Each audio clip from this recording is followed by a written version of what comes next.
Happy Monday, everybody. How you doing? Happy Monday. Welcome, Tony.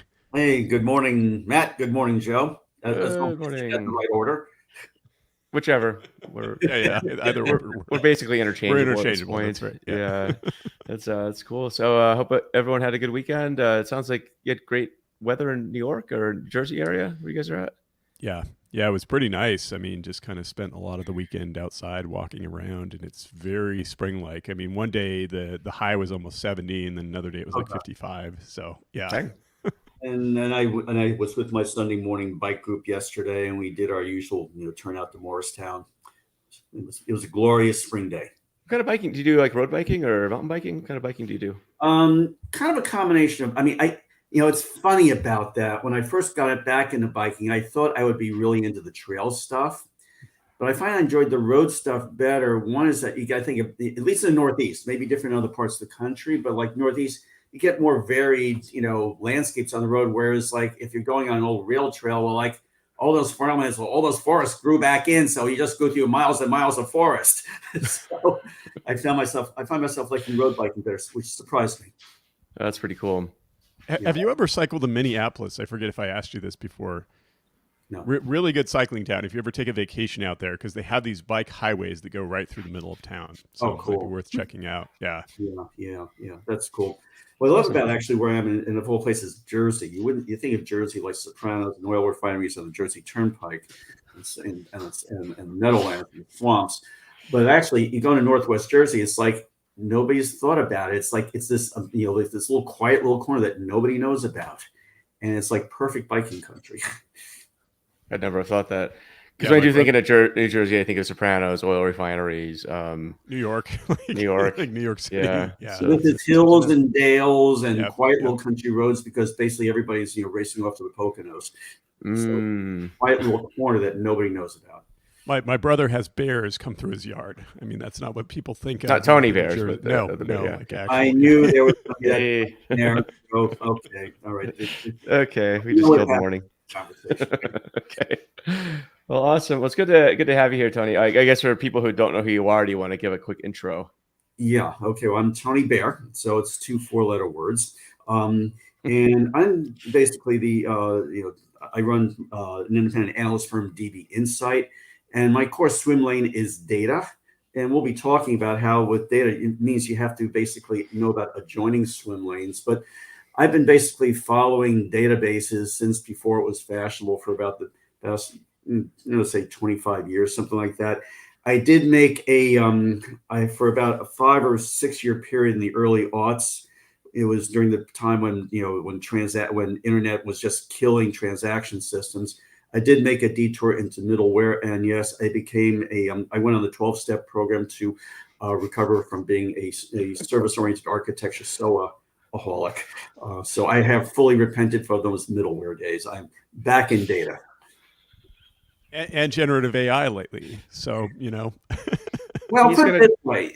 Here's the deal. It was just is that in data is that I try and stay as close to my lane as possible because I try not to be a jackass of all trades. But the thing is that in data, you have to know about all these other areas because they touch data, and data touches them. And so, for instance, something as boring and dry as storage, I could care less about, except that it does shape the way you design a database. Same with network topology to a lesser extent, compute. But again, also with AI, it both it impacts in terms of how you run a database and what you do with a database, and in turn, data is the fuel for AI. So you just can't ignore it. oh, completely agree. And frankly, I think that generative AI based companies have been ignoring it. And that Yeah, is a major reason for many of their biggest problems right now, like various yeah. lawsuits that OpenAI What makes you say faces. that, Matt? So specifically, and I've talked to various friends about this too. So I was talking to Makiko Basley about it, and the incentives right now for people working on generative AI models are just to shovel as much data as possible into their models without really no filtering, no governance, no legal checks. That's starting to change, but like that's Yeah. been the convention. And so now we're seeing lawsuits over copyright, we're seeing lawsuits over hate speech and all kinds of other things that this approach has led to. So is generative AI basically like the data lake 2.0 in that regard? Seems like it. Tony, what's your opinion on that? I mean, Right. what did you see during the data lake era? I think we probably all Well, saw similar things. we had all these arguments being, data lake, becoming data swamp because we all were under the illusion that cloud storage was cheap, and relative to other forms of storage, it was. One, a lot cheap because expensive, but the other thing is, what are we pouring in there? And then what are the things we are doing about with this data? Are we by, we didn't mean to traipse over anybody's privacy, but did we basically let out some social security numbers? And now, and especially say where you have data nationalism, are tripping over data sovereignty? So there's so many minefields. Plus, also, of course, all the data that's up the internet, of course, it must be true. So I mean, so you get that it's just really trying to get a handle on all the data that's coming in is proving minefield. But I think there's also, even if all that data were good, the fact is that, can we all afford to be open, open AI? Can we afford to basically just scour the whole of the internet, just in terms of the cost, the carbon footprint? And so I think what we're starting to look at, and I think the fact that we're talking about RAG, retrieval augmented generation, is a really constructive step in this direction. Is that we really need to focus on the data that's important, that's relevant to solving business problems. Yeah, exactly. And what you exclude from the training is almost as important as what you include. Removing data that's going to mislead people, or data that's actually machine generated itself and going to degrade your model, is going to be a significant problem, but also opportunity for improvement in the future. Sure. So you've written some articles. Let me see, the Data 2024 Outlook, Data Meets Generative AI. We'll start with that. You sent some awesome articles, and thanks for doing that. Everything you write's amazing, by the way, but this in particular, and a couple other articles we'll get into. Somewhere. What's that? Flattery will get you somewhere. We'll get you on the show, so it works. But the what are you seeing? What's the outlook? I know it's the title of this this conversation here. What's happening with generative AI in 2024? Okay, well, first off, I think what's happening with generative AI is, I just wrote a couple of pieces actually subsequent to that, to the data, outlook. And it's just that I saw a lot of, I've been around the block a couple times, even though I do dye my hair gray to take it a little more seriously. But I'm a natural brunette. But me too. Yeah, well, but anyway, but anyway, I just see a lot of similarities, a lot of parallels, with the original internet frenzy, the .com frenzy of like the late 1990s. And the thing is that it's not that it all was for naught. I mean, the internet became a real force, but we got a little overexcited with the sock puppets of pets.com. And the things with Gen AI, okay, I mean, like, I've got to hand it to OpenAI, which is that they knew how to strike a chord. And basically coming out with, now it's, I guess, almost about a year and a half ago, of releasing, I guess, a beta version or something like that. We all do betas these days, of ChatGPT, where now you could ask questions and get back answers that are essentially the equivalent of an essay written by a high school senior without any footnotes, and about as reliable as that. But the fact is that it sees the public imagination. This is not the first time we've had AI. We've had AI for years, but more specifically over the last 10 years, we've had an explosion in machine learning. But it's not noticeable because, where machine learning will tend to come in is like underneath the surface, kind of like the recommendation engines that we've looked at your pattern of behavior. We predict that this is the offer you're going to most likely respond to, but that's not really visible to the average person. Whereas the average person can go up on OpenAI, in ChatGPT, and ask a question, and it's right out in front of them. And it's like a short step from the way Captain Kirk talked to his computers in Star Trek, which now I think you can, which is, computer, please give me the coordinates of the closest Starfleet. I think will come out in its modulated voice. This is what it is, but I don't think you should try and go there. And that captured the public imagination. And so it's kind of like it was kind of like the iPhone, which is that which is that in the last about 10 or 15 years, ever since the iPhone, it's been consumers that have been leading in adoption of technology. Enterprises have kind of had to have kind of lagged, or I should say, they've been looking at consumers for the lead, like tail wagging the dog. And so first you had this profusion of mobile apps on the App Store, and then enterprise started realizing, so we could use this. And I think that's the same thing that's rolling out with Gen AI, but where it differs, with mobile, even though we certainly went through a shakedown period, with Gen AI, we're only at the beginning of this journey. And the fact is that outside of a few, I think, pretty obvious use cases to start off with, which are code generators, which themselves have their own issues, document summarization, natural language query. Other than that, the real heavy lift of what Gen AI is going to do, that's years away from now. But yet the investment that's required to get this all going, and I'm not just, the hardware is one thing. H100 is going for like 20,000 a pop or whatever the number is on the spot market these days, and the fact there's a shortage, and the fact that we need to to build all these foundation models to get this going, but yet we need to train all these models, but yet it's very hard to get training time because there's a shortage of GPUs. And then there's the question of, okay, what types of use cases are enterprises really going to benefit from? And my own gut is that it's going to be very vertical use cases that are good, but it's a type of thing that's only going to develop over time. But what's happening right now is, let's say, is a big sucking sound. It's sucking up all the investment.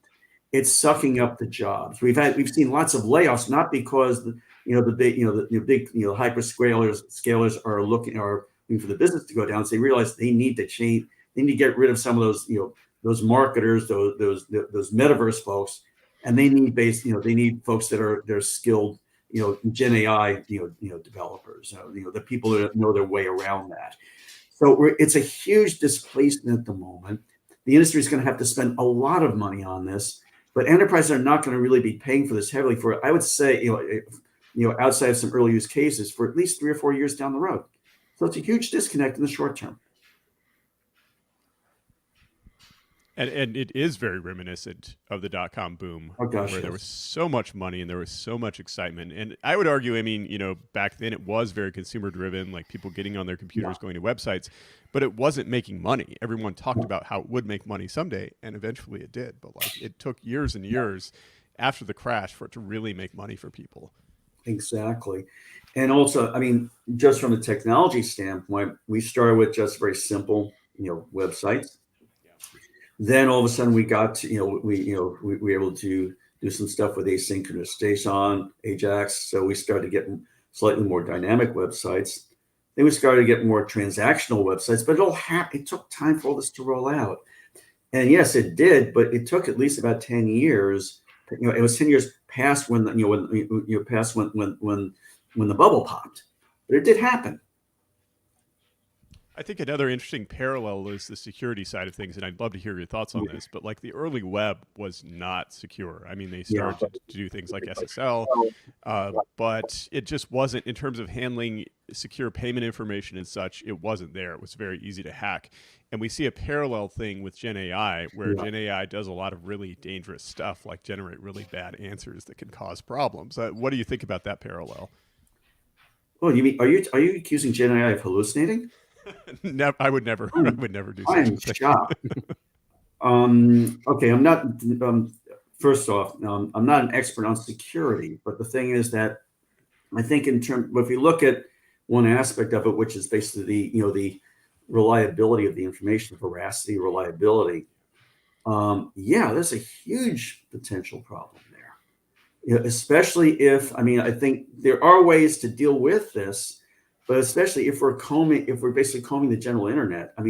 Take a look at some of the, obviously, you can, in extreme cases, you can get, Chat GPT to come up with some stuff that's pretty bizarre. But also, like when Google recently released, an image generator for Gemini, and it turned out that some of those images, like having blacks, basically appear, and I think it was like, in Nazi helmets or something like that. It was something like that. It's like, this stuff obviously could not have happened. Just ask Jesse Owens in the 36 Olympics.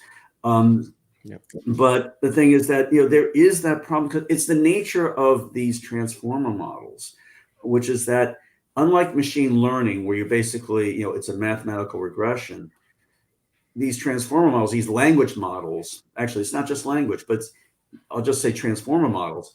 They're basically probability models on steroids that get down to such, abstract level, like what word is likely to follow the previous word, or what pixel is likely to, connect to this other pixel, or could be molecular structure. We think of it as language models, but it's more than that. But it's the very construct of how these models are built does not have any context.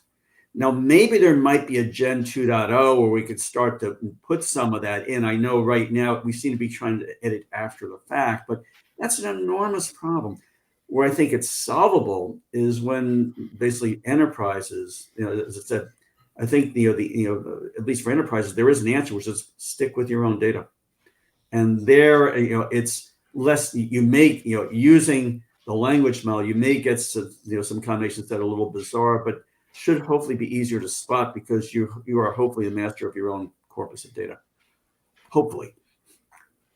That may be a bit naive. Well, as David Albrecht says here, hallucinations are a feature in some cases, like a security, not so much. Yeah. So somebody's listening to us. Yeah. I was actually I was climbing yesterday with a professor friend of mine, and he teaches data analytics at the University of Utah, and had been going very deeply into just he said he'd been using like ChatGPT like 7 hours a day to sort of figure out how to like the angles of it that he could use in teaching students what was traditionally a kind of traditional data and analytics background, right? Visualization, statistics, that kind of stuff, right? And then so it's sort of his whole thing was, okay, so to what extent should I just let this rip with students and just let them use this? And then how do I teach a class? And are they going to learn anything? And I think another professor he mentioned had taken 15 weeks of coursework, and in 1.5 hours solved all of the coursework. Oh boy. Yeah. Well, what this reminds me of a little bit is when calculators first came in. Yes. So our students still going to learn math?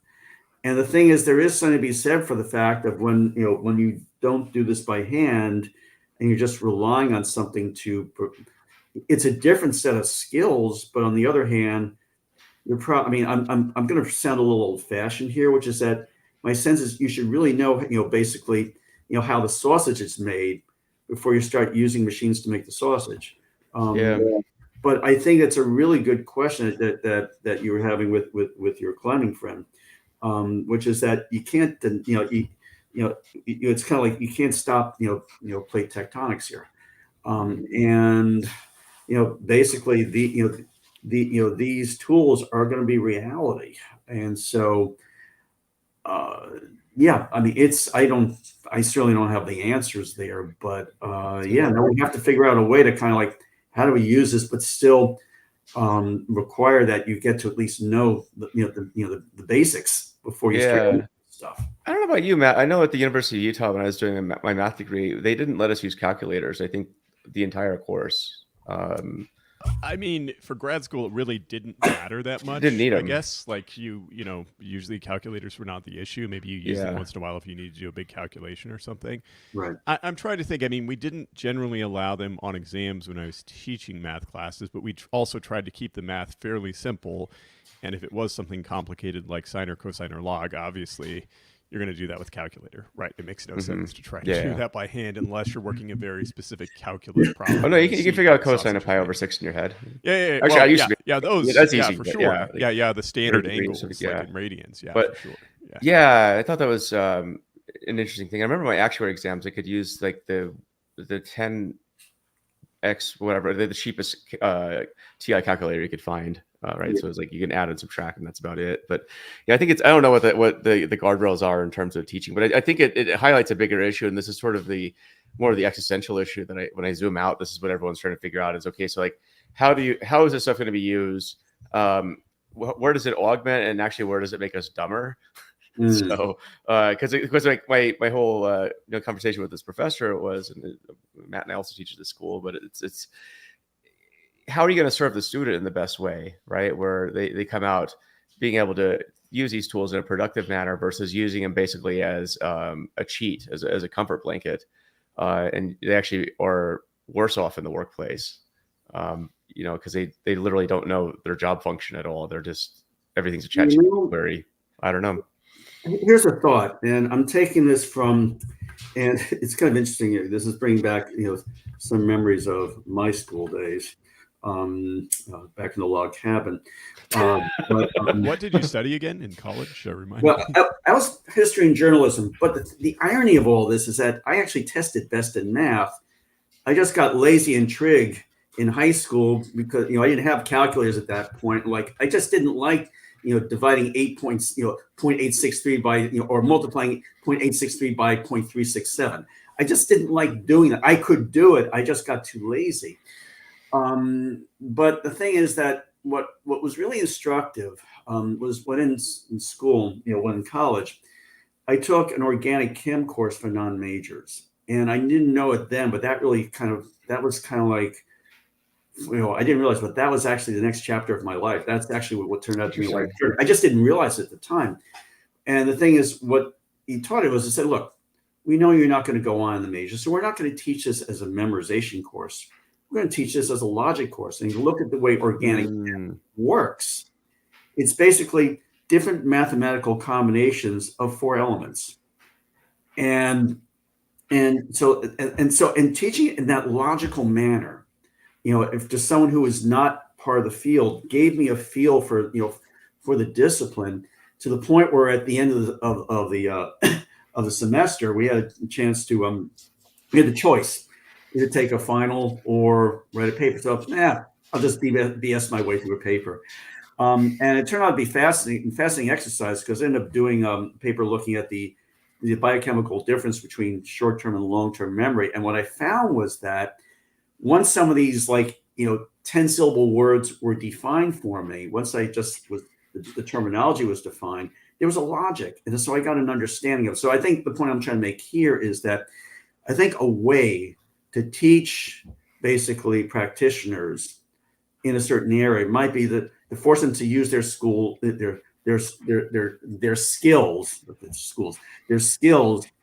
in an adjunct area, and which forces them to use the same mental processes, but in an area that's unfamiliar to them. I think that might actually be kind of a key. Well, let me ask you this. I mean, as a writer, so you've just talked about this experience of getting into writing in college. What are your thoughts on ChatGPT as like an automation of writing? Tell me about that experience for you. Okay, and I'm going to be very old school here, because that I will use ChatGPT at this point like I used Wikipedia. So I'm going to ask it for in other words, like if I have a concept in my head, like define what basically is a transformer model. I know what it is, but I like to take a look at the definition right in front of me, because I'm figuring that on something like that, it's probably not going to hallucinate. I do not want to use it for basically trying to find out what happened at a specific point in time or anything like that. I really do not trust that. So right now, so from that standpoint, I'll use it as that. I also understand that, unfortunately, we're going to find lots of basically companies, whether it's in the media field, in the marketing field, that are just going to use this to replace people and just churn out junk. There's always been, and so I'm very concerned about that. I'm probably, so in the short term, I'm not exactly bullish on ChatGPT. I am bullish in the long term on very domain-specific transformer models that are trained on specific relevant corpus of data. but I also know that this thing is out there. The toothpaste is out of the tube, and so there's going to be junk. It's just that there'll be more junk. Just like, for instance, there are today. I was on. I won't mention it. It was on watching a podcast about ethical marketing, and they're saying, look, and they were talking about some trends in the analyst and influencer business, where some were basically just using click farms, and so you might get, so you might get 5 views and 50,000 likes. And the thing is that I think we are going to be seeing that it's going to be impossible to police this. So I am fearful of that. Well, it comes back to, I think there's a couple of threads that you bring up too. There's some stat, I can't remember if it's true or not, but I think it was predicted by 2025, i.e. in a few months, that, 95% of data on the internet will be AI generated or synthetic. I don't know if that's true or not, but at some point you can imagine a future where it's exactly what you say. It's almost, it reminds me a lot of like processed foods in this case, right? Where it's low nutritional value, it's really bad for you. And this is unfortunately the reality where it's going to be pervasive everywhere. And the only people who can afford the equivalent of like Whole Foods are the affluent. These are the equivalent of subscriptions to reputable news sources. That's going to be out of the reach for most people. So most people are going to be living in this sea of just drivel, like the Pacific garbage patch, but that's like the internet now. And that's the reality of it. I'll put it this way: we've been living. I mean, there's nothing new, from that standpoint. In that people are going to basically, gravitate to whatever, source of information they have. I will say that basically that this goes beyond AI towards more. I mean, towards areas that I think are well beyond my pay grade to really. But the thing is that I compare, for instance, like if you look at anything that's going on in the news right now, and all the different interpretations versus what happened during the Watergate era, where essentially we all got our news from essentially we shared a common set of facts, and we had basically, excuse me, our main news came from either the 3 networks, or we had strong local newspapers, which were in the business of journalism. Of course, yes, you had yellow journalism. Whereas today, essentially, you have you just subscribe to the viewpoint that resonates with your echo chamber. So I think the problem goes beyond AI generating this stuff. I think AI can make that worse. But the thing is, I think what I'd rather stick to here is talk about how we can basically take advantage of this in the business world, because I think for sure. Because otherwise, I think we're just going to try and boil the ocean. Oh, we will. And the thing is, the other thread I was going to get to, and this will tie back to the business, is the governance piece, right? So it's exactly the what you're talking about earlier, where there's going to be more and more. I think it was about 5 minutes into the conversation, we we're talking about just the amount of AI generated data out there. But like governance is going to be a huge issue. And this is something you talk about in your SiliconANGLE articles too. But walk us through this. Why, Tony, why is governance important for data in an age of AI? Well, governance has always been important for data. It's just that the stakes are just greater. The stakes got greater first off when we got beyond. I mean, traditionally, data was in our own walled gardens, supplemented by what we used to call syndicated data from like sources like IRI or Nielsen or whatever other data brokers. And that model's obviously expanded, but now with the internet, where you can basically reach into lots of public sources of information and gets and get things like anonymized, like mobile phone movements and stuff like that, and GPS data. All this stuff gets magnified, and then of course you have the question of what's the provenance of the data, or is there some nefarious actors that are basically generating purposely spurious data? So the thing is that I think when you get into this is why I tend to be very, very cynical about basically trying to scrape the internet for data. On the other hand, I think as an enterprise, there are things you can do. One, and a lot of enterprises do not. I mean, right now, just getting a handle on the data within their own organizations is challenging enough. But it is a doable problem. It's just one that are they willing to put the investment in? You multiply that now with something or with the fact that we now have tools that we can do things with this data, especially when we start using, transformer models.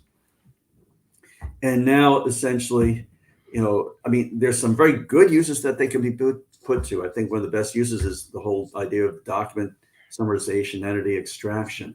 It's finding that needle in the haystack. And if you basically train this, if you basically point this at your huge corpus of emails and documents and contracts, and data like that, I think there I see, that can be really constructive. On the other hand, the flip side, we would talk about and that's one way, and that's a good use of this technology for governance.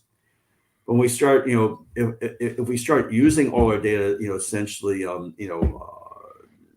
just with I guess what's the word I'm trying to look at, with minimal oversight, then you can get into trouble, because chances are in your customer records, you probably have data that should not, be out there, or in an age, as I said, of data nationalism, data sovereignty, you may not be able to use. There may be great restrictions on what form you can use data that comes out of a certain country, and so I think there are it multiplies the governance challenges.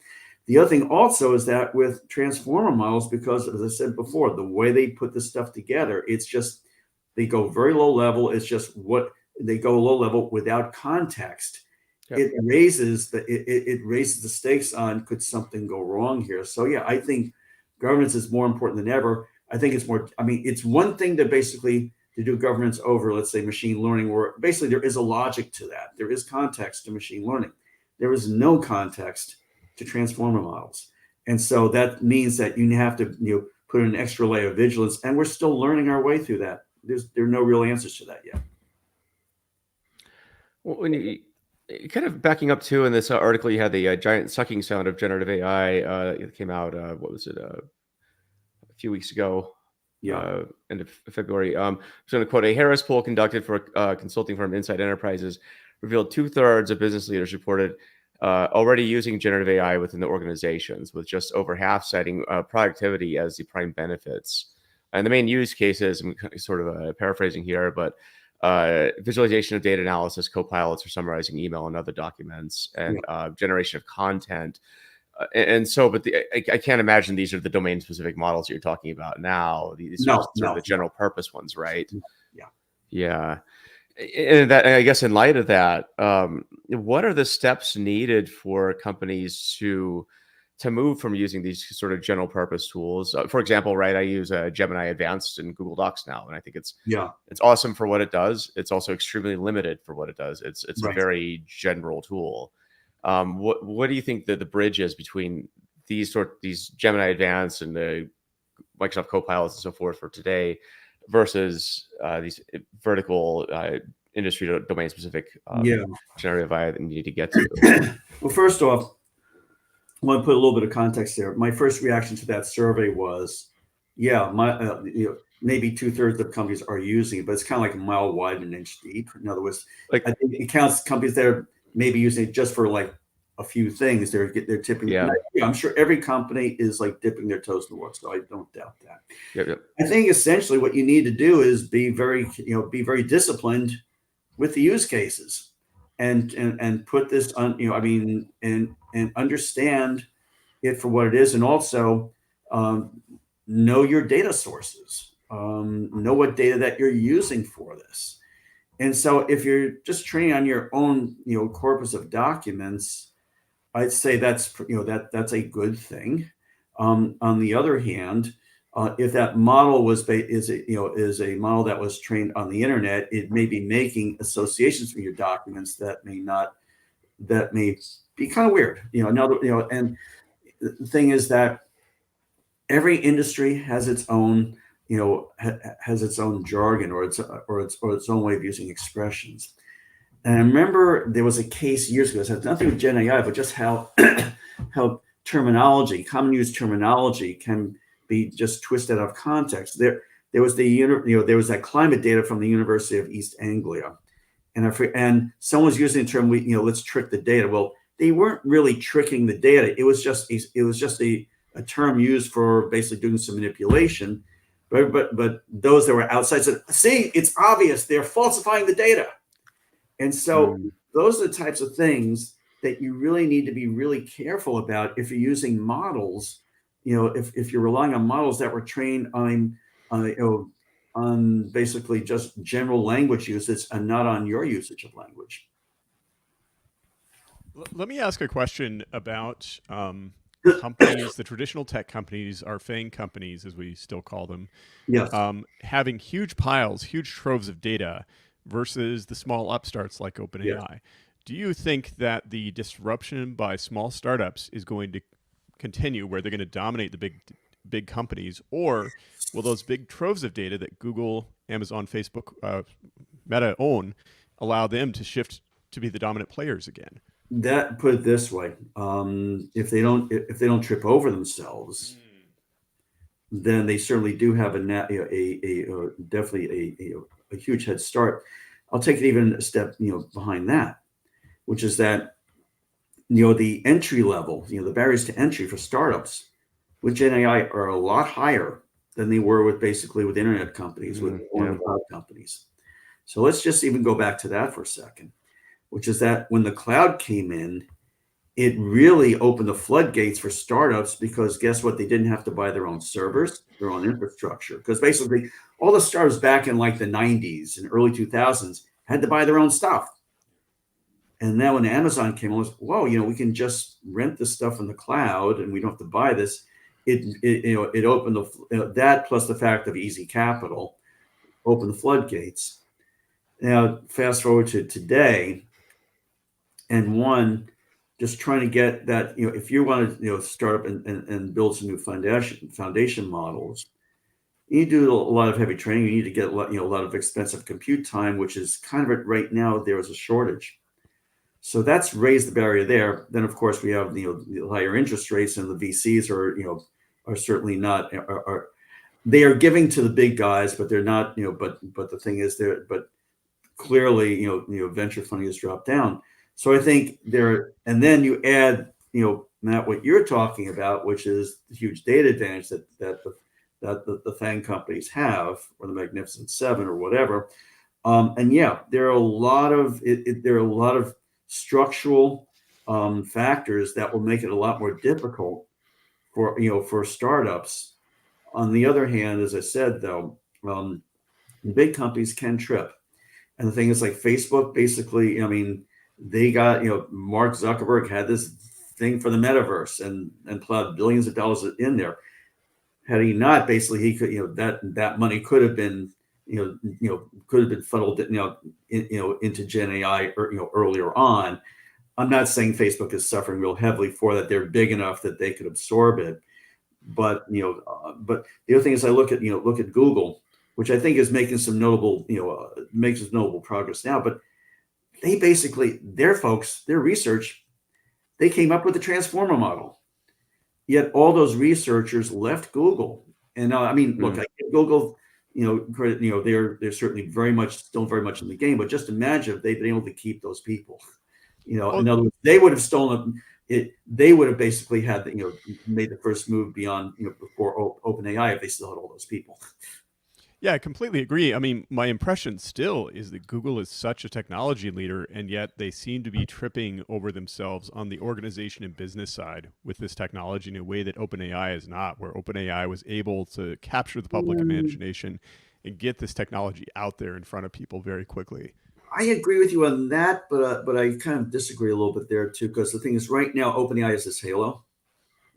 And the thing is that, yes, they have it by virtue of the fact they have this huge consumer machine. Okay. I think Google is eventually going to get it. And I look at, in terms of just the way they're doing cloud, they're still number 3 in cloud, but they are approaching it differently from Azure and Amazon. And so I certainly would not count Google out. But yes, have they made some missteps? Yes, they have. I would not count them out. But it's still super early days. Oh, for sure. It is basically like us arguing about like Yahoo and GeoCities at this point. It's like, okay, like the world does move on at some point. And Yeah, And we yeah, know the world use Yahoo Maps, right? Everyone does in MapQuest. I still use MapQuest. MapQuest, yeah. MapQuest. No, I mean, but you brought up some other interesting points too. It was Anthropic. I mean, they spend half their funding in training Yeah. right now. I think that's the stat, right? That's a lot of money. And in fact, the Information had an article on this too, where it was the I can't remember when it was, maybe last month or something, but the talked about basically AI startups are sort of at a juncture where they either need to get more money to fund more training, Right. or they need to sell, basically, Yeah, because yeah, yeah. because in the past, in the startup, as you point out, in the cloud days, in the 2010s, yeah, you raise a bunch of money, you hire a bunch of people. Cloud, infrastructure costs are pretty, they are what they are, cheap-ish. My exact opposite problem now. If literally half of your funding is going towards training, Yes. what else do you have? So Yeah, you yeah. still have OpEx in your business, right? Well, here's So the thing. I'm going to be a little Pollyannish here. yeah, That we're going to start, and this is going to come of necessity, because the fact is that we can't be throwing all this compute against all this data. It's just not going to be sustainable. One, just the carbon footprint of this is just going to be pretty hellacious. But number two is that I think what we're going to, and as I said, I think business is going to drive this, which is that we need to train this on relevant data. right. The thing is, I think what we are going, so I think wisdom and learning curve here, and pun intended, is really going to come in, because we're going to look at like just how much data will be enough to do this right, especially when we basically establish the context. We basically put some put some firm guardrails around this. I'm a firm believer in that. One, we're going to start to figure out how to do this more efficiently as we get more experience. Right now, we're just throwing up a lot of mud at the wall and hoping some of it sticks. That is not a long-term strategy. It's a strategy for experimenting in the beginning. So I'm an optimist there. But on the other hand, it's going to take about 3-4 years for us to really, figure that out. So I'm actually a little more optimistic there. But in the short run, I'm a pessimist, but long run, I'm an optimist. What are your thoughts on small language models for businesses? That's basically, I think that the meek shall inherit the earth. I mean, basically, I think that's one, is the only way that's, well, for two things. One is it's the only thing that's going to be affordable and sustainable, but number two, relevant. Because basically businesses are not trying to solve the same type of question that, let's say, a consumer version of ChatGPT is trying to solve. We're trying to solve something that's very specific to the business that you do. And let's say like you're in life sciences. Now, of course, that's very data intensive, but it's still a subset of the data that you have on the internet. It's data that's specifically relevant to basically, to clinical data, to molecular structure. So it's very well defined.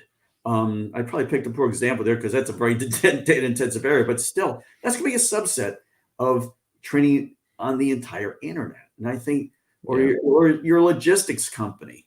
So you're looking at, okay, we have weather data, we have traffic data, we have, IoT data, basically coming, from the truck itself, that's instrumented. And we have some data from the manufacturer. Those are defined corpuses of data, and it's finite. So I am a firm optimist that in the long run, that smaller language models that are going to be, trained appropriately and will essentially, will win out. It's the same juncture where I look at, for instance, like how database, just getting back into my lane. I was about to ask you about that, actually. So. Oh, about databases, yeah, because I don't know jack about Gen AI, but which is that, right now everybody's, over the past year, well, okay, we all have vector storage. It's just another form of data. That's not a huge concept leap. But the indexes, they're different. Right now they just say, oh, we have indexing. Well, chances are they have a flat index, which is fine when you're starting out and it's small and simple problem.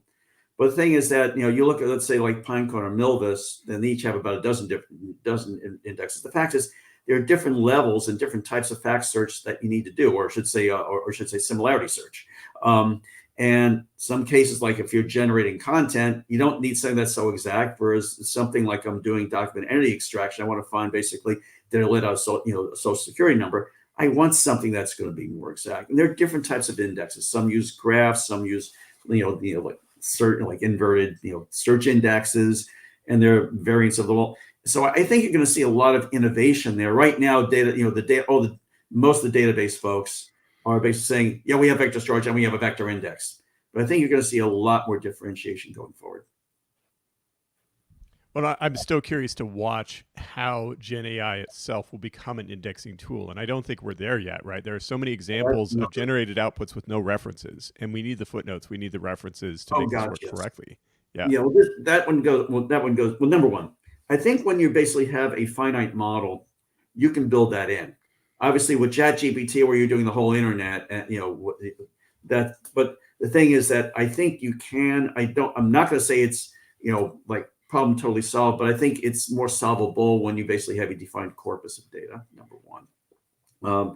Number two, though, that it's not the way that a transformer model works, and we'll take a language model, the most obvious example, is the transformer model is not going to say why I put this word in front of that word.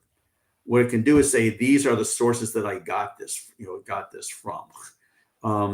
So that's certainly a step up. It doesn't necessarily, if you basically have a hallucination, in let's say in the output that your well-defined foundation model that's only working on your corpus of data works, you're not going to be able to find the smoking gun exactly, but you'll be able to narrow it down. But there's another thing. I want to take your argument the other way, which is that pointing Gen AI at databases. This is the operational side. Yep. And the thing is, you can use this, some of this entity extraction to basically go into the metadata and explain what's in the database. And then digest that with some of the documentation, and that that could be an incredible discovery tool. And in a way, it can provide another form of indexing. And it could and so I think basically Gen AI is applied to the database, and I think Databricks is doing some work in that area right now.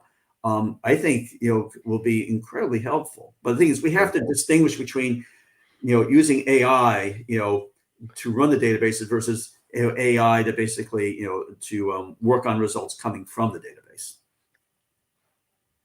And I think eventually we'll get to the point where that integration is much stronger. I mean, yes. RAG right now is still the dominant paradigm, right? But you still have very much a separation between I query the database, I pull that data out, I feed it into the model, as opposed to kind of interstitiating these two parts. Yeah, and that's the type of thing. Look, that comes with time. I mean, because actually, what's kind of cool with RAG and with Gen AI, when applied, let's say just to BI query. Said BI, okay, we got the data, we produce these visualizations. What Gen AI will do is it will go into the other data, which is like the 90% of data that exists in your organization outside the non-tabular data, the so-called unstructured data. And it can lend context. It can help you really build a story around it, a narrative around the data. So I think that'd be really cool. But it's going to take time to figure out how to blend these together. But that's going to happen, and that would be amazing cool. But again, done within the context of a finite and well-defined corpus of data.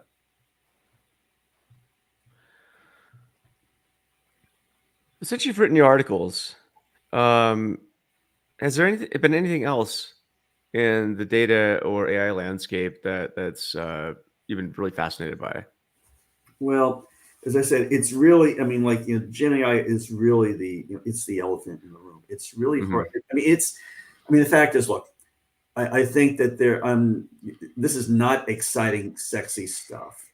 But I think the Lakehouse is gradually becoming more and more reality. About a year ago, I spent about 6 months pouring into this. And the result was, I did two forms of reports. I did a short and a long report. And the long report was, kind of went down into the weeds technically. And my conclusion at the end of it is that I just spent 20 pages talking about the technical differences. By the way, those technical differences don't matter. But I needed to do that to inoculate myself, against you didn't know that this one does streaming, streaming updates better than that one, and this does better insertions.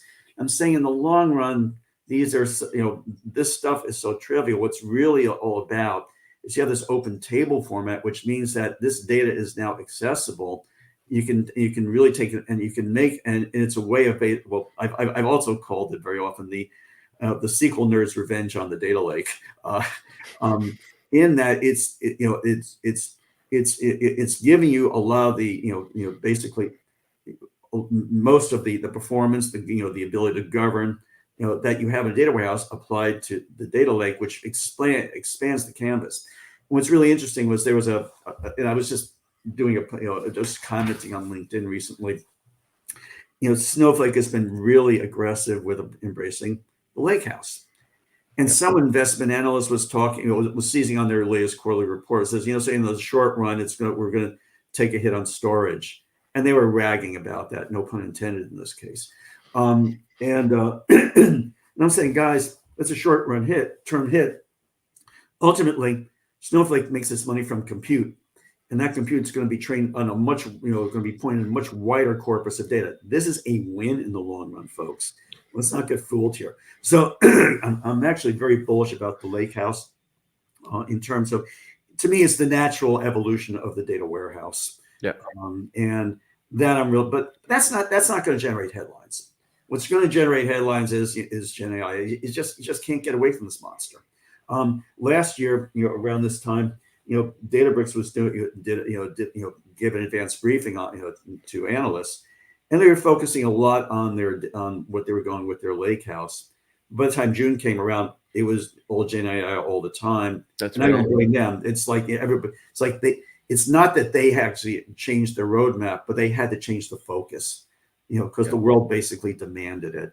So that's the reality that we operate under. But it doesn't mean that progress on data has stopped. I think what we're going to be looking at, the other thing, and this is more of a longer term issue, is basically the converging of data and AI governance. That has to happen, but right now they're in silos. We're looking at the quality and the provenance of data, and then separately, we're looking at basically what we're doing with models. And ultimately, they're independent because, it's kind of like the surgery was successful, but the patient died. You may have an algorithm that works properly and was very appropriate for the corpus of data that we had a year ago, but since then, things changed and it's not as appropriate. But if you basically just do siloed governance, it's going to take you a lot longer to detect that disconnect and the fact that it was related to the corpus of data that either changed or the quality went south. And so, but nobody has really come up with, nobody's come up with the formula of that yet. And so I'm waiting for that to happen. Now you take this with transformer models, and that just inflates the complexity by ridiculous exponentially. Let's put it that way. Because the thing is, at least with machine learning model, there's a mathematical logic to this, and so you can connect, and let's say a classification algorithm to, are we misclassifying different cohorts of our market? You can't really do that with a transformer model because it's operating at such a low level. At that point, for instance, like Google basically trying to debug Gemini because the image of Gemini, the image generation side, because it was coming up with some really ridiculous stuff. Repairing that is really complex stuff, and it's not. So the thing is that I look at this as being just sort of the tip of the iceberg in terms of the type of issues we're going to be dealing with governing transformer models. Yeah, it brings up an interesting point too, because I can imagine in the case of classical machine learning, and by classical I mean anything that's not generative AI at this point. I kind of joke that we're going through the classical machine learning winter right now. But say an algorithm overfits, right? You put a regularization component on it, and it doesn't overfit as much. Right. But with generative AI, it's almost like you want to overfit to the answer as much as you possibly can, because anything else would be considered a hallucination. So there's so much. There's so much complexity in this, as you say, that it's a different beast. Yeah, no question about that. I'm gonna slightly, there's one other thing I want to point to, and has nothing directly to do with that, but more in terms of the shiny new thing. Is that I think there's a big misimpression right now that Gen AI is replacing classical AI, if we can call it that, machine learning. No. If you want an exact answer, you need something more like a machine learning model. if you want basically an answer that gives you general context, yeah, that's where generative comes. Things what I see is we're going to be looking at an ensemble approach. Yep. We're going to be using, and I think that's also an area where I think we're going to be getting where there's going to be a huge focus, on developing expertise, which is, how do we come up with the right combination of models, the right models, plural, for the job, and chances are it's going to be plural models. So it's going to be, making data scientists very busy. So I see, and again, that's not headline stuff, but I see that as being, as we start to figure out how to make, Gen AI, usable, I think we're going to start to realize, no, we need the right tools, plural, for the job, and figuring that out. That's, that's going to be I think a major area of development, along with how do we govern all this stuff and make all this stuff accountable. And then there's all the data. Other than that, we don't have much to do. I have a question for you. Did you see the last week? I guess Devin, the automated software engineer, stole the week. Did you get a chance to check out that demo? No, I didn't catch that. Okay, DEVIN. Go check it out after. Oh, well. Anyway, that it was an interesting demo where this company, it was a Cognition.ai, announced that they came up with the first AI software developer. I.e., you can just give it some instructions and it'll just write a whole project on its own and complete it. So, yeah, you should go check it out. Like I said, it demoed really nicely. I have no idea what it actually works like in practice. Yeah, so it's interesting. That gets in whole, and this is where I get totally outside my zone of competence. But I'm looking more just at the common sense of all this. Is that I was on a discussion recently with someone, and their contention was that, with regard to all these coding co-pilots, that Gen AI would essentially would increase the market for essentially the low end and basically replace the high end. I said, no, it's just the opposite, because what a co-pilot is going to come out with is basically boilerplate stuff. And chances are you're going to need somebody who really knows how to optimize this stuff. So when I look at something like what you're talking about, what Devin's doing, I'm sure it certainly ups the stakes, but I think you're still going to need somebody who knows how the sausage is made. Well, I think there's another issue here too. I was talking to Andy Petrella about this in Switzerland at Skiers and Data, and that is that these models need high quality code to train on. And we've already shown research papers that if you feed them the output of other models, they get worse over time. So what happens when we get to the point where there are no human software developers and they're just training on the output of other models? Like, what happens to the quality of code that we're getting? Well, this sounds like making a JPEG of a JPEG. It's lost in the long run. It's lossy. It's kind of like the equivalent of lossy compression, lossy data compression. That the first couple generations may look okay, but eventually, the thing's just going to degrade. On that cheery note, yeah, I'm glad there. Hey, look, like I said, there was a reason why I came out with two pieces the other week. The first part was the rain on the parade, but the other was there's a light at the end of the rainbow, and I used the Wizard of Oz. We go down the yellow brick road, and we will get to wisdom somewhere over the rainbow. I agree with this. Again, I think bring it back to the discussion earlier. It definitely feels like it's the old internet days. I think all of us were around for Exactly. that. You dye your hair gray, but I know you're around then too. I know. So, but it was definitely a time, I think, of a lot of enthusiasm, a lot of trepidation. But here we are. We're talking over the internet right now. It's amazing. That's true.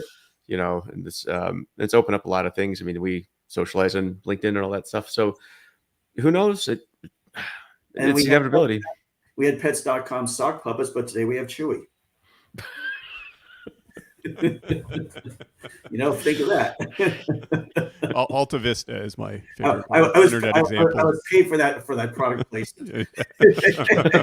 I'm gonna go. Who owns that pets.com domain? There's got to be an opportunity there in 2024. 2025. You got any upcoming events, conferences, articles you want to announce or hint at? We're getting into the spring conference season. I'm looking forward to Google Next. Right now, I'm working on a report. I'm looking at. Google couldn't wait to come out with a whole bunch of database, announcements ahead of Next. And the thing is, to me, it's all about how data and AI are really, are intertwined. So that note should be coming out within about the next week or so. Nice. And then it's going to be spring conference season. So at that point, since I have nothing to say now, I'll finally have something to say after a couple months. That's Looking awesome. forward to that. It should be good. Are you going to be at Next, Matt? I'm sorry? Not planning to at the moment. Oh, How that's about you, Joe? confusing. You Yeah. gonna be there? I don't know. Somebody said they might get me a ticket there, but I don't know if that's true or not. I'll believe it when I get the Oh, come on, ticket. sneak in. It's at Vegas. I mean, I only live. It's a 50-minute flight for me to get there. I mean, I just show up for the day. Yeah, it's easy, right? So, Exactly. yeah. So who knows? Maybe we'll catch up there. That'd be great. It'll be great. I'll see you there. Yeah. Let me see what's going on this week for moi. I'm going to be in Paris starting Wednesday. I got a book talk club with Ole, Holland Nelson, myself, talking about our O'Reilly books. That'll be a lot of fun. Thursday, speaking at One Point's conference. One Point is the leading data and tech consultancy in France, and I think a lot of other things going on too. I guess KubeCon is going on in Paris too. And I said, how do we pronounce it? Is it CubeCon or KubeCon? Exactly. So if you happen to be in Paris this week, hit me up. My schedule's about to be really full. Matt, do you have anything going on? Not at the moment. No conferences for now until later. So you're lucky. Yeah. I guess, Matt, you and I are going to have to cry in our beers. That's right. Yeah. Let me know when you want to cry in your beer in Manhattan. I'll do that. Yeah. I don't need much excuse for that. And Joe, and you can on your flight back over the pond, you can just parachute out over New York and we'll. There we go. I'd love to. Yeah. Well, speaking of New York, I think I'm going to be at was it Subservices conference, Jeremy's conference. What is that? May 2nd there. So more announcements coming up there. Yep. Cool. Yep, exactly. So should be good. Okay. Awesome, man. Well, yeah, thanks for the fun chat. And again, thanks for everything you do for the community and with your writing and thought leadership. Like I said, you're one of the few analysts I pay attention to. You and Sanjeev, I think, are the two that I respect very greatly. I look up to you guys because the fact is you basically forsook the glory path for the fact of like we really need to pay attention to data engineering. And I respect you guys hugely for that. Oh, thank you very much. Appreciate it. Good night. Awesome. Next week we have Martin Usiel. He's going to be talking more about generative AI, and so that'll be a lot of fun. And then the week after that we have Cedric Chen. He's actually, speaking of people I respect a lot, I've been reading his blog Common Cog for years, and finally got him on the show. So, dude's hyper smart, man. It's gonna be great. So, anyway, have a great day. Hey, you too. Have a great week. Take care, everybody. Thanks for joining. Bye. See ya.